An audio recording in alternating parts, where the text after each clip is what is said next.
Thomas ലീഗ സ്ഥാപിച്ചായി പറയുന്ന പള്ളികളിലൊന്നാണ് നമ്മുടെ പറവൂരിൽ സ്ഥിതി ചെയ്യുന്ന കോട്ടക്കാവ് പള്ളി. തോമാസ് ലീഗ സ്ഥാപിച്ചായി പറയപ്പെടുന്ന 7.5 പള്ളികളിലൊന്നാണ് ഈ പള്ളി. അതുമാത്രമല്ല, ഇന്ത്യയിലെ ആദ്യത്തെ പള്ളി കൂടിയാണിത്. ശരിക്കും പറഞ്ഞാൽ കാഴ്ചകളുടെ ഒരു കലവറ തന്നെയാണ് ഈ പള്ളി. ഇവിടെ വന്നു കഴിഞ്ഞിട്ടുണ്ടെങ്കിൽ നിങ്ങൾക്ക് കാണാൻ വേണ്ടി ഒത്തിരി കാര്യങ്ങൾ ഈ പള്ളിയിലുണ്ട്. നമ്മുടെ ചരിത്രത്തിലേറെ പ്രാധാന്യമുള്ള ഈ പള്ളിയിൽ ഇന്നും അതിൻ്റെ പല ശേഷിപ്പുകളും നിലനിൽക്കുന്നുണ്ട്. ഇവിടെ മെയിനായിട്ട് 2 പള്ളിയാണുള്ളത്. ഒരു പുതിയ പള്ളി, ഒരു പഴയ പള്ളിയുണ്ട്. നമ്മളിപ്പോൾ കയറുന്നതെന്ന് പറയുന്നത് തോമാസ് ലീഗ സ്ഥാപിച്ച പഴയ പള്ളിയിലേക്കാണ്. ഈ പഴയ പള്ളിയിലേക്ക് നമ്മൾ കയറുമ്പോൾ തന്നെ നമുക്കിവിടെ ഒരു ആനമതിൽ കാണാൻ പറ്റും. അതുമാത്രമല്ല, നിങ്ങൾ ശ്രദ്ധിക്കണം, 1607 AD ഈ മതിൽ നിർമ്മിച്ചത്. ഇതാണ് ഞാൻ പറഞ്ഞ പഴയ പള്ളി. അതിനടുത്ത് തന്നെയായിട്ട് AD 52 നിർമ്മിച്ച പഴയ പള്ളിയുടെ കോമ്പൗണ്ട് വാൾ നമുക്ക് കാണാൻ പറ്റും. ഈ ചരിത്ര സ്മാരകങ്ങളെല്ലാം ഇവിടെ ഇപ്പോഴും നിലനിർത്തിയിരിക്കുകയാണ്.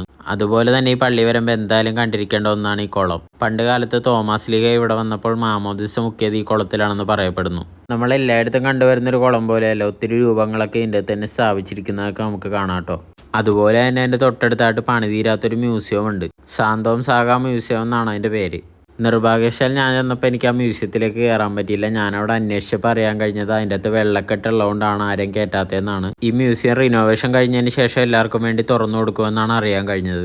നമ്മുടെ വടക്കം പറവൂരിൽ ദേശീയപാത 17-അടുത്തായിട്ടാണ് ഈ പള്ളി സ്ഥിതി ചെയ്യുന്നത്. അപ്പോൾ നിങ്ങളിനി ചെറായി ബീച്ചിലേക്കൊക്കെ വരുന്നവരാണെങ്കിൽ അതിനടുത്തായിട്ട് തന്നെയാണ് ഈ ലൊക്കേഷൻ. അപ്പോൾ ഇവിടെയും കൂടി എന്തായാലും ജസ്റ്റ് ഒന്ന് കയറിയിട്ട് പോകാൻ ശ്രമിക്കുക. ഇവിടെ വന്നു കഴിഞ്ഞിട്ടുണ്ടെങ്കിൽ നമുക്ക് ഈ പള്ളിയുടെ ചരിത്രങ്ങൾ കാണാനും അറിയാനും സാധിക്കും. സെൻറ് തോമസ് ചർച്ച് കോട്ടക്കാവെന്ന് അടിച്ചാൽ കറക്റ്റായിട്ട് ഈ ലൊക്കേഷനിലെത്താം.